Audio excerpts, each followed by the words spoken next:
Alright, so next up on the list we got bus and debus. This will be kind of short. So now I'll just add a behavior, call it buff, make a buff type. Go to modifications. Alright, now I'm going to show you all the different things you can do in the modification parameter of the behavior, because there's a lot you can do. First, in the and I don't think I use this much.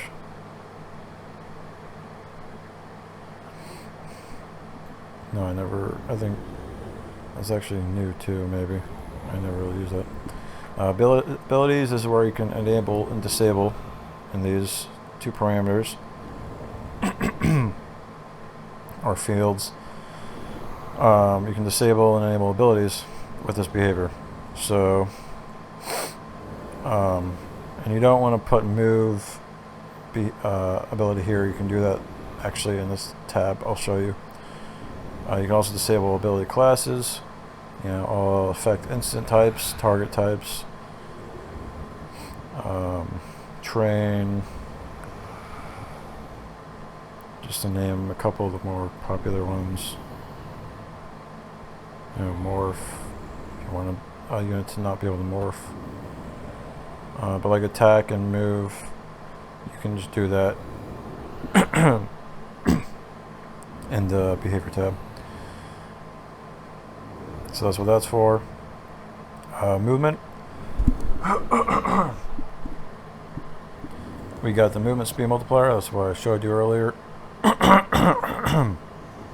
When set at 1, that's 100% of your speed. So that doesn't change anything. You can tell it's black on the name. But when you change the number, it'll turn green. That means it's modified. So 2 is technically 200% speed. So if you move at a speed of 2, you'll now move at a speed of 4. 3 is 300%. So instead of speed of 2, you'll move at a speed of 6. And so on. Now, to act as a debuff, you can do like 0.9. That'll basically negate your speed by 10%. Go down to 2, that'll negate your speed by 80%. And yeah, I mean, I explained it a little earlier too. So I think you get that. Acceleration, that's for your acceleration. I told you about that in another video. Movement speed bonus. This is just your direct speed that affects without multiplying anything. So if you do 1, it'll just add 1 to your speed. So for example, I think is average speed is 2.25 or something. So if you add 1 speed, that'll be about twice as much as a normal unit or whatever.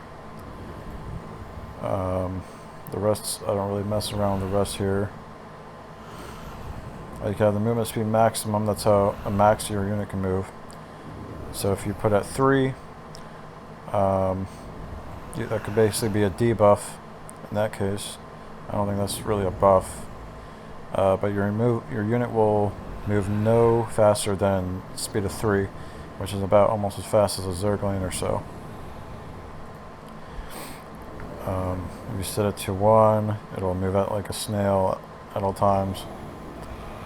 Even if it buffs its own speed, it can't move any faster than that because this is now capping it at that speed. So 160, the default. I think, I don't know, can you set that higher?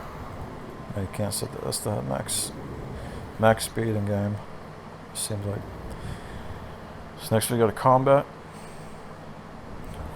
Start here. I don't really mess with the critical. I have my own custom critical chance. I use with effects. But attack speed multiplier, same thing as movement speed. 2 is 200%. If you want to debuff, you go below 1, set to 0.5, that's 50%. Your attack speed is reduced by 50%. Set it at like 3, your attack speed is reduced by 70%, and so on. If you set to 0, you'll have Well, this just goes back to 0.1. I mean 0.01. And that'll be virtually like no attack speed at all. Damage scaled and unscaled. Basically the difference between unscaled and scaled. For any of these, you'll see them in different places. Probably in the unit tab where there's health. But scaled is, it'll affect your actual damage, in which percentage modifications will affect. So if you go down to, if say you have 10 damage and you add 10 damage to your scaled with this, your damage will turn yellow in the action bar, whatever you call it, the UI. So when you go down to damage dealt fraction, this increases your damage by percentage. Once again, it's at 0 at default. So when you hit 1, that will increase your damage by 100%. But this is your scale damage, or the unit's base damage, I think is more appropriate. The scale damage is basically that. It's added base damage. Unscaled, you'll see it'll be like a plus whatever number, say plus 20, and it'll be green right next to your base damage, and that won't be affected by the damage dealt fraction parameter or field. And for each of these, they're broken down to melee, range. I mean, it's pretty self-explanatory. Spell, I use this for Cave of Blood for spell damage. On Splash, I use that for generally damage that I don't want to affect, actually. That's what I use that for. But yeah, 1, you're going to increase damage by 100%. You can go into negative in order to decrease damage. So if you want to have a target spell onto an enemy, if you want to target a spell onto an enemy, you just do negative 0.5, say, for example, and this will decrease the target enemy's damage by 50%. And you can do 9, which will decrease it by 90%. Whereas if you do 0.9, it'll increase it by 90%.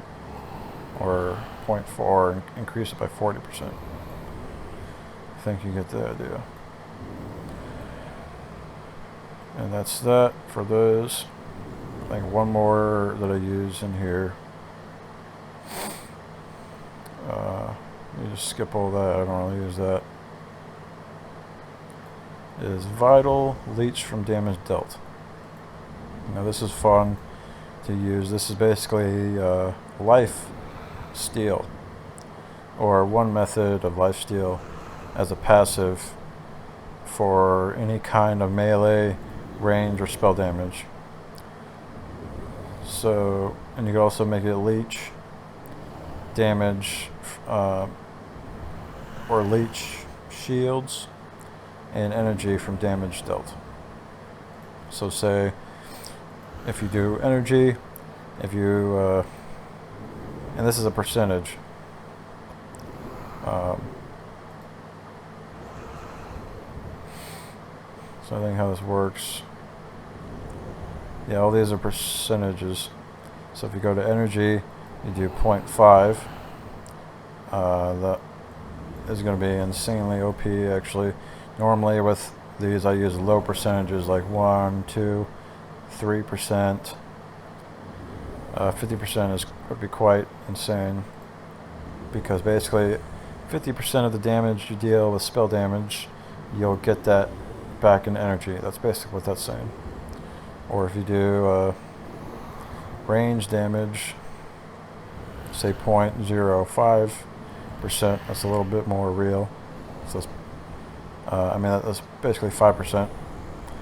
Every time you attack with your any range damage, usually it's coupled with melee. Usually they're the same. in my Cave of Blood game anyway.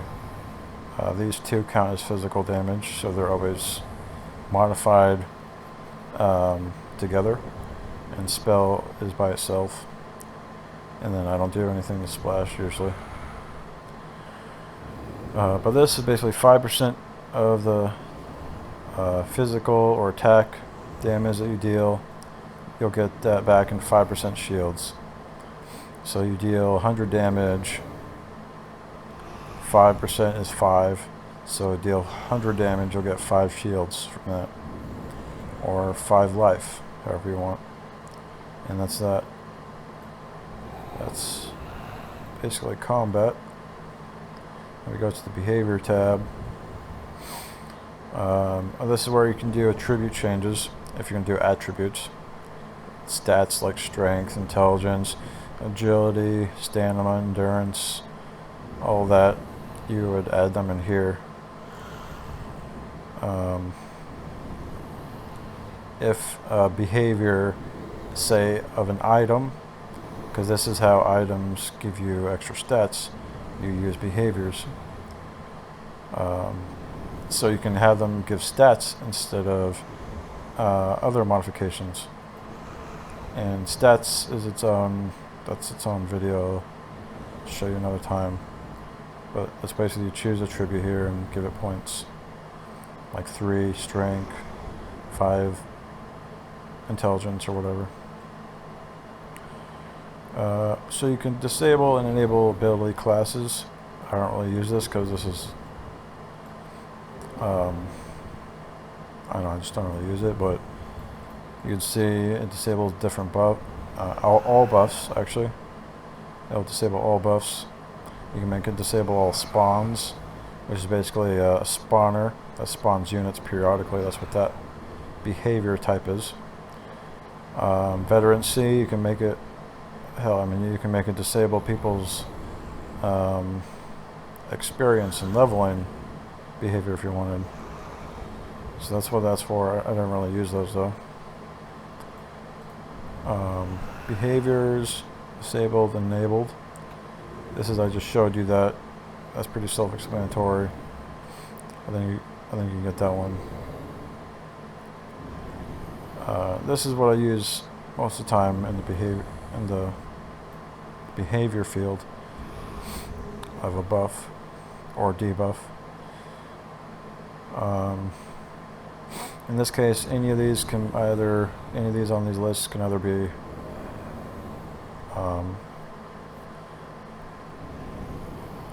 to help a unit or to reduce a unit's ability, basically. So right here we got disable abilities.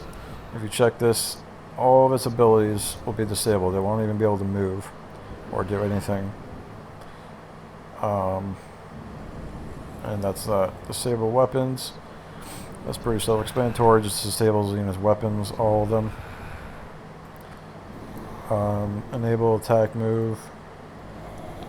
I'm not sure when you'd use these because they're normally enabled, but you can play around with that. Some of the ones I use, I'll just show you the ones I use. Reveal.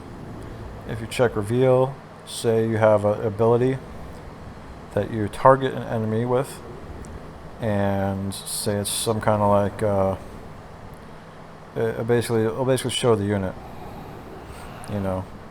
for however long the behavior has. I think a good example is EMP for ghosts. I'm not sure if it does that or not, but I think it reveals the unit. No matter if they go into fog of war, if they go away from your vision, you'll still be able to see just that unit. That's what reveal does. It reveals units in fog of war. I think share vision might be the same as reveal, but you also see the vision of the unit. I'm not sure, I actually never used that. Suppress movement. A unit can't move anywhere, but it can use abilities. Suppress turning. It can't turn, but it can do everything else. It can move and use abilities. Bury. I think that basically is. I think that's what abilities that use burrow. I think that's burrowing. If that's not in here, burrow. Yeah, I think that's what bury is. Cannot die. This prevents a unit from dying. I think that's actually new because that wasn't there before, and that's actually really fucking helpful. Cloak is self-explanatory. Cloak's a unit. Detector. You actually add detecting vision in the unit tab, I think. I don't know what this is for right here. Some of these I don't really use. Invulnerable, that makes the unit not I think a unit can die, but it just can't be targeted.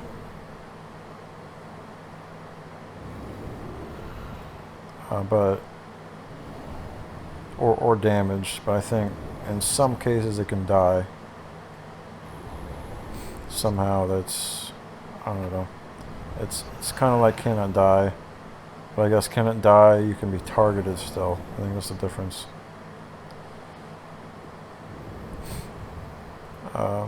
However, when a unit is invulnerable, I've seen them die sometimes from certain things, I forget, but yeah, that's what that does. Let's see here. Stun. I think that automatically will check off for you, you know, suppress or disable abilities. I think that's pretty much all it does. I think it's just another another flag for disabling abilities. Because it's basically a stun, you can't do anything. You can't use abilities and you can't move. Suppress attack. You can't attack. So you can't even use your A attack ability. As opposed to when you disable a weapon. I know this is getting really fucking specific. But when you disable attack, you can't use your attack ability if you disable a weapon. You can still use attack ability, but you can't use your weapon. It's doesn't make much of a difference, but I think that's what that is. Suppress cloak. It's pretty self-explanatory. A lot of these ones are self-explanatory right here. I'll just go off the ones. This will stop energy regeneration. Energy, I think that will stop it from being added to and taken away. So if someone is trying to give you energy, but they have an energy suppress debuff flag on them from a debuff behavior, they won't be able to gain energy anyway whatsoever. Same with health. And I don't know if that means that they can't die either, though, because they won't be able to have health taken away from them or have health added. I think that's what that does, though. Suppress life, suppress energy. Suppress life regeneration, shield regeneration, suppress shields, suppress EXP gain or XP gain. Uncommandable. That basically makes the unit not controllable by you, but it'll still be able to move and use abilities on its own. And that's pretty much what that is. Then you got unselectable. You can't select the unit. Untargetable. You can't target a unit with abilities. And then down here, apparently you can. I haven't really used these, but you can.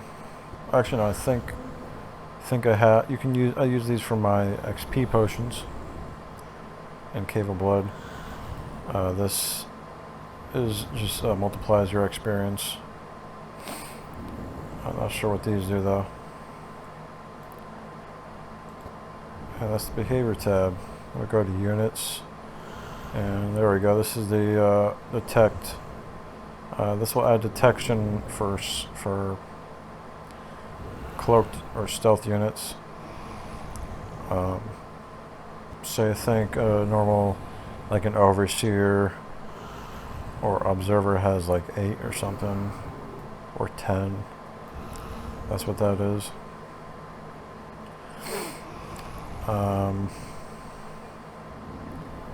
Height, I think, is how high the unit is off the ground. Life armor bonus, this is how much extra armor the unit has scaled. And here's life armor multiplier. No, this is actually unscaled, my bad, because the multiplier will not affect the armor. That's why when you see in my Cave of Blood game, it'll have like 100% armor, because that only affects the base armor, which may only be like 100. So now it's increased to 200.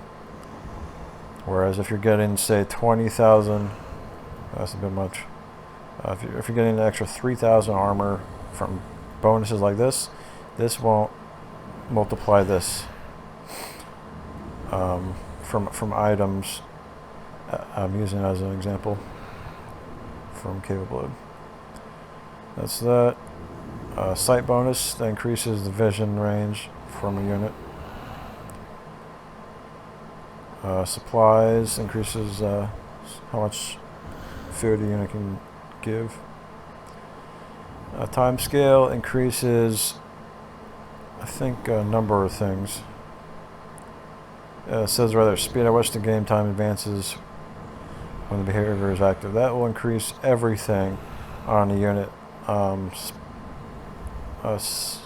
speed-wise. Their behaviors will cool down faster. I think they'll run faster. Their animation is faster, most noticeably. I think they're probably going to even heal and regenerate energy faster. I think that's what that is. I never really use that because that's just, it affects way too many things in my my games. But that's what that does. Max vital bonus. This will be your health, basically, or energy or shields added.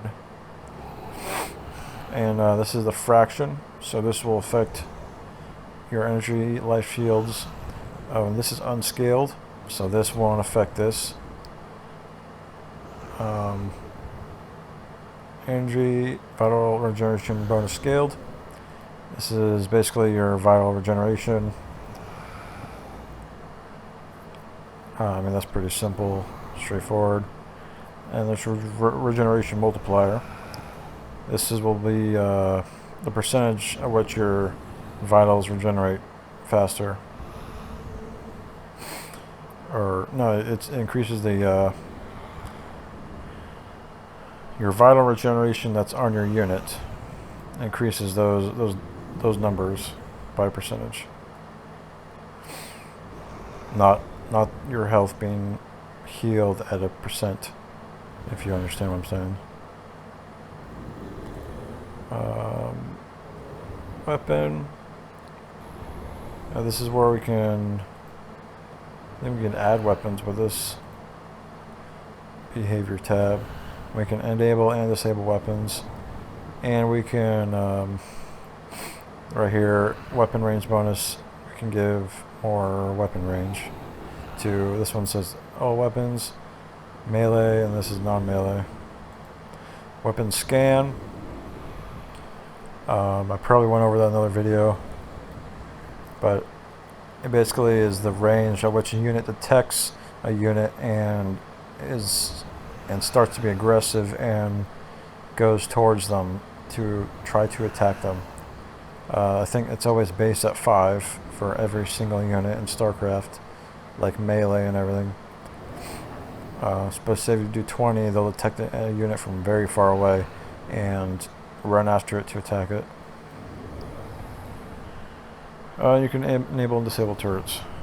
And that's pretty much it for the modification tab.